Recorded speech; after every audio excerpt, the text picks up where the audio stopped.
ಮಳೆ ಶುರುವಾಯ್ತು. ಮಾತು ಶುರುವಾಗ್ಲಿ.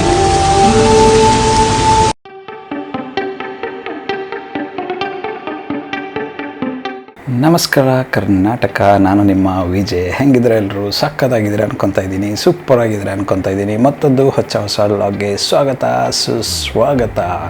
ಇವತ್ತಿನ ಈ ಒಂದು ವಿಡಿಯೋ ಬಂದ್ಬಿಟ್ಟು ನಾಳೆ ನಡೀತಕ್ಕಂಥ ರಾಜಸ್ಥಾನ್ ರಾಯಲ್ಸ್ ಮತ್ತು RCB ಪಂದ್ಯದ ಒಂದು ಪ್ರಿವ್ಯೂ ಅಂತಲೇ ಹೇಳ್ಬೋದು. ನಾಳೆ ನಡೀತಕ್ಕಂಥ ಮ್ಯಾಚ್ ಬಂದ್ಬಿಟ್ಟು ನಮ್ಮ ಬೆಂಗಳೂರಿನ ಚಿನ್ನಸ್ವಾಮಿ ಮೈದಾನದಲ್ಲಿ ನಡೆಯಲಿದೆ ಅಂದ್ಕೊಳ್ಳಿ.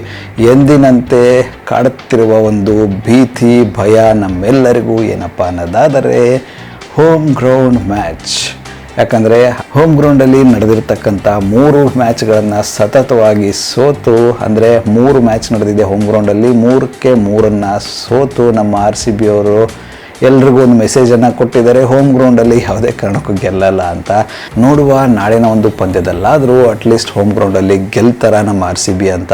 ಕೋಟ್ಯಾಂತರ ಅಭಿಮಾನಿಗಳ ಕನಸನ್ನು ನಾಳೆ ನನಸು ಮಾಡ್ತಾರ ಅಂತ ನೋಡಬೇಕಾಗಿದೆ. ಏನಕ್ಕಪ್ಪ ಅನ್ನೋದಾದರೆ RCBಯ ಎಲ್ಲ ಕೋಟ್ಯಾಂತರ ಅಭಿಮಾನಿಗಳಲ್ಲಿ ಇರ್ತಕ್ಕಂಥ ಕಪ್ ಗೆಲ್ಲುವಂಥ ಕನಸೇನಿದೆ, ಅದರ ಜೊತೆಗೆ ಈ ಒಂದು ಸರಣಿಯಲ್ಲಿ ಹೋಮ್ ಗ್ರೌಂಡಲ್ಲಿ ಮ್ಯಾಚ್ ಗೆಲ್ಲಬೇಕನ್ನೋದು ಒಂದು ದೊಡ್ಡದಂಥ ಕನಸು ಅಂತಲೇ ಹೇಳ್ಬೋದು. ಯಾಕಂದರೆ ಆವಾಗಲೇ ಹೇಳಿದಂಗೆ 3 ಮ್ಯಾಚ್ಗಳನ್ನು ಸೋತಿದ್ದಾರೆ. 3 ಮ್ಯಾಚ್ ಆಡಿದ್ದೀವಿ ಹೋಮ್ ಗ್ರೌಂಡಲ್ಲಿ, 3 ಸೋತಿದ್ದೀವಿ.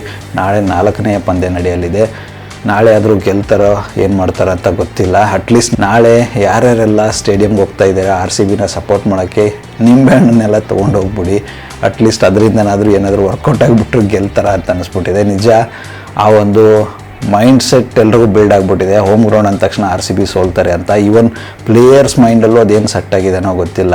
ಆ ಥರದೊಂದು ಸಿಚುವೇಶನ್ ಆಗಬಾರ್ದು. ಏನಕ್ಕಂದರೆ ಇವಾಗೇನು ನಡೀತಾ ಇದೆ ಗೊತ್ತಾ, ಹೋಮ್ ಗ್ರೌಂಡಲ್ಲಿ ಸೋಲ್ತಾ ಹೋಗಿರೋದು, ಆ ಥರದೊಂದು ಟ್ರೆಂಡ್ ಕಂಟಿನ್ಯೂ ಆಗಬಾರ್ದು. ಇಲ್ಲಾಂದರೆ ಅದೇ ಒಂದು ಹ್ಯಾಬಿಟ್ ಆಗಿ ಹೋಗ್ಬಿಡುತ್ತೆ RCB ತಂಡಕ್ಕೆ. ಹಾಗಾಗಿ ನಾಳಿನ ಒಂದು ಮ್ಯಾಚ್ ಏನಿದೆ ಗೆದ್ದೇ ಗೆಲ್ಲಬೇಕಾಗಿದೆ ಹೋಮ್ ಗ್ರೌಂಡಲ್ಲಿ. ನನ್ನ ಪ್ರಕಾರ ಗೆಲ್ತಾರೆ ಅಂತಲೇ ಅನಿಸುತ್ತೆ. ಬಟ್ ಎಲ್ಲೋ ಒಂದು ಕಡೆ ಆತಂಕ ಕೂಡ ಇದೆ, ಏನಾಗ್ಬೋದು ಅಂತ. ಒಟ್ಟಾರೆಯಾಗಿ ನಾಳಿನ ಒಂದು ಪಂದ್ಯಕ್ಕೆ ಟೀಮ್ ಬಗ್ಗೆ ಮಾತಾಡೋದಾದರೆ ಎಂದಿನಂತೆ ರಾಜಸ್ಥಾನ್ ರಾಯಲ್ಸ್ ಸಖತ್ತಾಗಿರ್ತಕ್ಕಂಥ ಟೀಮೇ ಇದೆ.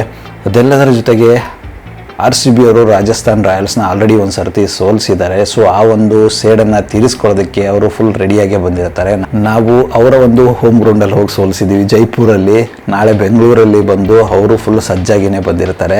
ಹೆಂಗಾದ್ರೂ ಮಾಡಿ ಹೊಡಿಲೇಬೇಕು, ಯಾಕಂದರೆ ನಮ್ಮ ಒಂದು ಹೋಮ್ ಗ್ರೌಂಡಲ್ಲಿ ಇವರು ನಮ್ಮನ್ನು ಸೋಲಿಸಿದ್ದಾರೆ ಅಂದ್ಬಿಟ್ಟು ಆ ಒಂದು ರಿವೆಂಜ್ಗೋಸ್ಕರ ಅಂತಲೇ ಬರ್ತಿರ್ತಾರೆ. ನಾಳಿನ ಒಂದು ಮ್ಯಾಚ್ ಏನಿದೆ ರಿವೆಂಜ್ ಮ್ಯಾಚ್ ಅಂತಲೇ ಹೇಳ್ಬೋದು.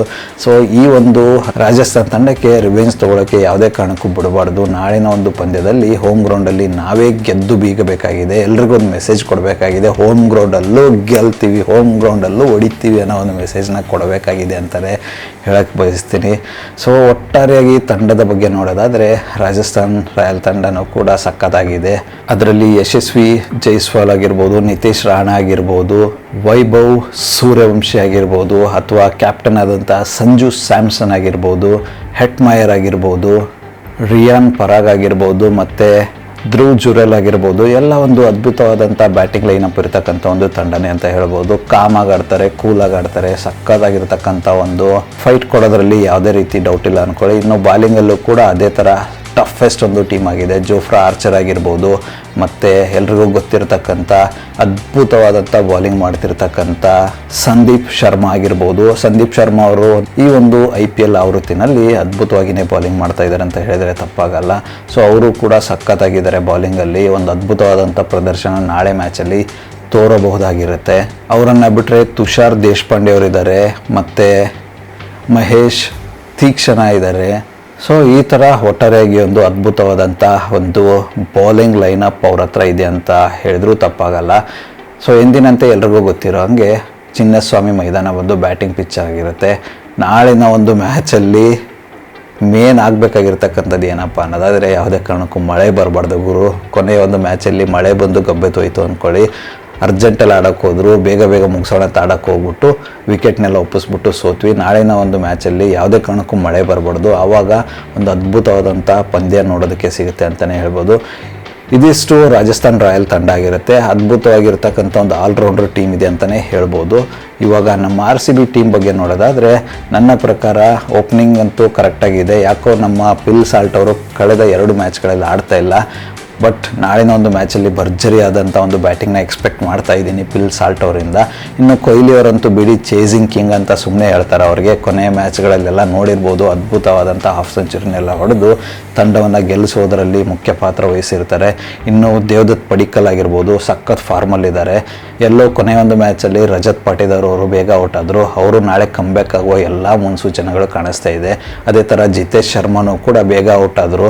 ಅವರು ಕೂಡ ಕಮ್ಬ್ಯಾಕ್ ಆಗುವ ಎಲ್ಲ ಒಂದು ಮುನ್ಸೂಚನೆಗಳಿದೆ. ನಾಳೆ ಹೋಮ್ ಗ್ರೌಂಡಲ್ಲಿ ಆಡ್ತಾರೆ ಅನ್ನೋ ಒಂದು ಹೋಪ್ಸ್ ನನಗಿದೆ ಅಂದ್ಕೊಳ್ಳಿ. ಲಿವಿಂಗ್ಸ್ಟನ್ ಅವ್ರನ್ನ ಹೊರಗಡೆ ಕೂಡಿಸಿದ್ರು. ನನ್ನ ಪ್ರಕಾರ ಅನ್ಸೋದು ಏನಪ್ಪ ಅನ್ನೋದಾದರೆ, ನಾಳಿನ ಒಂದು ಮ್ಯಾಚ್ಗೂ ಕೂಡ ಲಿವಿಂಗ್ಸ್ಟನ್ ಅವ್ರನ್ನ ಆಚೆ ಕೂಡಿಸ್ಬಿಟ್ಟು ಇನ್ನೊಬ್ರಿಗೆ ಯಾರಿಗಾದ್ರೂ ಚಾನ್ಸ್ ಕೊಡಲಿ ಅಂತ ಅನ್ಕೊತಾ ಇದ್ದೀನಿ. ಯಾರಿಗಪ್ಪ ಅನ್ನೋದಾದರೆ ಬೆತ್ತಲ್ಗಾದರೂ ಕೊಡ್ಬೋದು, ಅಥವಾ ನಮ್ಮ ಅದ್ಭುತ ಯಂಗೆಸ್ಟ್ ಪ್ಲೇಯರ್ ಆದಂಥ RCBನಲ್ಲಿ ಸ್ವಸ್ತಿಕ್ ಚಿಕಾರ ಅವ್ರಿಗಾದರೂ ಕೊಡ್ಬೋದು. ಈ ಥರ ಯಾರಿಗಾದ್ರೂ ಹೊಸದಾಗಿರೋರಿಗೆ ಚಾನ್ಸ್ ಕೊಟ್ಟರೆ ಅವ್ರಿಗೊಂದು ಹೋಪ್ಸ್ ತುಂಬಿದಂಗೆ ಆಗುತ್ತೆ, ಅವ್ರಿಗೂ ಒಂದು ಸಪೋರ್ಟ್ ಮಾಡ್ದಂಗೆ ಆಗುತ್ತೆ ಅಂತ ಅನಿಸುತ್ತೆ. ಸೊ ಅದನ್ನು ಬಿಟ್ಟರೆ ಬೌಲಿಂಗಲ್ಲಿ ಎಲ್ಲ ಅದ್ಭುತವಾಗಿದೆ, ಯಾವುದೇ ಥರದ ಒಂದು ಚೇಂಜಸ್ ರಿಕ್ವೈರ್ಡ್ ಇಲ್ಲ. ನಮ್ಮ ಕೃಣಾಲ್ ಪಾಂಡ್ಯ ಅವರು ಎಲ್ಲೋ ಕಳೆದೋಗ್ಬಿಟ್ಟಿದ್ರು. ಕೊನೆಯ ಒಂದು ಮ್ಯಾಚಲ್ಲಿ ಅದ್ಭುತವಾದಂಥ ಪ್ರದರ್ಶನವನ್ನು ನೀಡಿ ನಾನು ಕಮ್ಬ್ಯಾಕ್ ಆಗಿದ್ದೀನಿ ಅಂತ ಒಂದು ಖಡಕ್ ಆದಂಥ ಒಂದು ಆನ್ಸರ್ ಕೊಟ್ಟಿದ್ದಾರೆ ಅಂತಲೇ ಹೇಳ್ಬೋದು. ಸೊ ಹಾಗಾಗಿ ಕೃಣಾಲ್ ಪಾಂಡ್ಯ ಅವರು ಕಮ್ಬ್ಯಾಕ್ ಆಗಿದ್ದಾರೆ. ಭುವನೇಶ್ವರ್ ಕುಮಾರ್ ಸಕ್ಕತ್ತಾಗಿ ಬೌಲಿಂಗ್ ಮಾಡ್ತಾ ಇದ್ದಾರೆ. ಹೇಸಲ್ವುಡ್ ಅಂತೂ ಫುಲ್ ಫಾರ್ಮಲ್ಲಿದ್ದಾರೆ. ಅದೇ ಥರ ಯಶ್ ದಯಾಳ್ ಅವರು ಕೂಡ ಇದ್ದಾರೆ. ಸುಯೇಶ್ ಶರ್ಮಾ ಅಂತೂ ಬಿಡಿ ಹೇಳೋಕ್ಕೆ ಆಗಲ್ಲ, ಆ ಥರ ಅದ್ಭುತವಾದಂಥ ಒಂದು ಬೌಲಿಂಗ್ ಪ್ರದರ್ಶನ ನೀಡ್ತಾ ಇದ್ದಾರೆ. ಒಟ್ಟಾರೆಯಾಗಿ ಬೌಲಿಂಗ್ ವಿಭಾಗದಲ್ಲಿ ನಮಗೆ ಯಾವುದೇ ಥರದ ತೊಂದರೆ ಅಂತ ಅನ್ನಿಸ್ತಾ ಇಲ್ಲ. ಬಟ್ ಒಂದೇನಪ್ಪ ಅನ್ನೋದಾದರೆ, ನಾಳಿನ ಒಂದು ಮ್ಯಾಚಲ್ಲಿ ಅಪ್ಪಿತಪ್ಪಿ ನಾವೇನಾದರೂ ಟಾಸ್ ಗೆದ್ದು ಫೀಲ್ಡಿಂಗ್ ತೊಗೊಂಡ್ವಿ ಅಂದರೆ ಫಸ್ಟ್ ಬ್ಯಾಟಿಂಗ್ ಏನು ಆಡ್ತಾರೆ ರಾಜಸ್ಥಾನ್ ರಾಯಲ್ ಅವ್ರನ್ನ ಕಟ್ಟಿ ಹಾಕ್ತಕ್ಕಂಥ ಎಲ್ಲ ಜವಾಬ್ದಾರಿ ನಮ್ಮ ಬಾಲರ್ಸ್ ಮೇಲಾಗಿರುತ್ತೆ. ಎಷ್ಟು ಕಡಿಮೆ ರನ್ಗಳಿಗೆ ಕಟ್ಟಿ ಹಾಕ್ತಾರೆ ಅಷ್ಟು ನಮಗೆ ಒಂದು ಸೆಕೆಂಡ್ ಬ್ಯಾಟಿಂಗಲ್ಲಿ ಈಸಿ ಆಗುತ್ತೆ ಅಂತಲೇ ಹೇಳ್ಬೋದು. ಯಾಕಂದರೆ ಎಲ್ರಿಗೂ ಗೊತ್ತಿರೋಂಗೆ ನಮ್ಮ ಒಂದು ಚಿನ್ನಸ್ವಾಮಿ ಮೈದಾನ ಬಂದು ಬ್ಯಾಟಿಂಗ್ ಪಿಚ್ ಆಗಿರುತ್ತೆ. ಸೊ ಹಾಗಾಗಿ ಎಷ್ಟಾಗುತ್ತೋ ಅಷ್ಟು ರನ್ನ ಹೊಡೆಯೋಕ್ಕೆ ಅವರು ಟ್ರೈ ಮಾಡ್ತಾರೆ. ಹಂಗೆ ನಮ್ಮ ಎಲ್ಲ ಬೌಲರ್ ಸೇರಿಕೊಂಡು ಕಡಿಮೆ ಸ್ಕೋರಲ್ಲಿ ರಾಜಸ್ಥಾನ್ ರಾಯಲ್ನ ಕಟ್ ಹಾಕಿದರೆ ಸೆಕೆಂಡ್ ಬ್ಯಾಟಿಂಗ್ಗೆ ತುಂಬ ಈಸಿ ಆಗುತ್ತೆ, ಹೆಲ್ಪ್ ಆಗುತ್ತೆ ಅಂತಲೇ ಹೇಳ್ಬೋದು. ಸೊ ನೋಡುವ ಒಟ್ಟಾರೆಯಾಗಿ ಎರಡೂ ಟೀಮ್ಗಳು ಸಮವಾಗಿದೆ ಅಂತಲೇ ಹೇಳ್ಬೋದು. ಹಾಗಾಗಿ ಒಂದು ಅದ್ಭುತವಾದಂಥ ಮ್ಯಾಚ್ ಆಗೋದ್ರಲ್ಲಿ ಡೌಟೇ ಇಲ್ಲ. ನಾಳೆ ಆವಾಗಲೇ ಹೇಳ್ದಂಗೆ ಮಳೆ ಮಾತ್ರ ಯಾವುದೇ ಕಾರಣಕ್ಕೂ ಬರಬಾರ್ದು. ಮಳೆ ಬಂದರೆ ಕಬ್ಬೆದು ಹೋಗ್ಬಿಡುತ್ತೆ ಅಂತಲೇ ಹೇಳ್ಬೋದು. ಒಟ್ಟಾರೆಯಾಗಿ ಎಲ್ಲರೂ ಸೇರ್ಕೊಂಡು ಒಂದು ಅದ್ಭುತವಾದಂಥ ಮ್ಯಾಚ್ ನೋಡೋದಕ್ಕೆ ಸಿಗುತ್ತೆ ನಾಳಿನ ದಿನ ಅಂತ ಹೇಳ್ಬೋದು. ಸೊ ನಾನಂತೂ ಎಕ್ಸೈಟೆಡ್ ಕಾದು ಕುಳಿತುಕೊಂಡಿದ್ದೀನಿ. ಏನಕ್ಕಪ್ಪ ಅನ್ನೋದಾದರೆ, ಫಿಲ್ ಸಾಲ್ಟ್ 2 ಮ್ಯಾಚ್ಗಳಲ್ಲಿ ಆಡಿಲ್ಲ. ನಾಳೆ ಒಂದು ಬ್ಲಾಸ್ಟಿಂಗ್ ಪರ್ಫಾರ್ಮೆನ್ಸ್ ನೀಡ್ತಾರಾ, ನಮ್ಮ ಹೋಮ್ ಗ್ರೌಂಡಲ್ಲಿ ಕಮ್ಬ್ಯಾಕ್ ಆಗ್ತಾರಾ ಅಂತ ವೇಟ್ ಮಾಡ್ತಾ ಇದ್ದೀನಿ ಅಂದ್ಕೊಳ್ಳಿ. ಅದೇ ಥರ ಎಂದಿನಂತೆ ನಮ್ಮ ಕೊಹ್ಲಿ ಅವರಂತೂ ಬಿಡಿ ಅದ್ಭುತವಾದ ಪ್ರದರ್ಶನವನ್ನು ನೀಡ್ತಿದ್ದಾರೆ. ಇದೇ ಥರ ಒಂದು ಅದ್ಭುತವಾದಂಥ ಪ್ರದರ್ಶನವನ್ನು ನೀಡಿ ನಾಳಿನ ಒಂದು ಮ್ಯಾಚಲ್ಲಿ ಗೆದ್ದು ಬರಲಿ ಅಂತ ಹಾರೈಸೋಣ.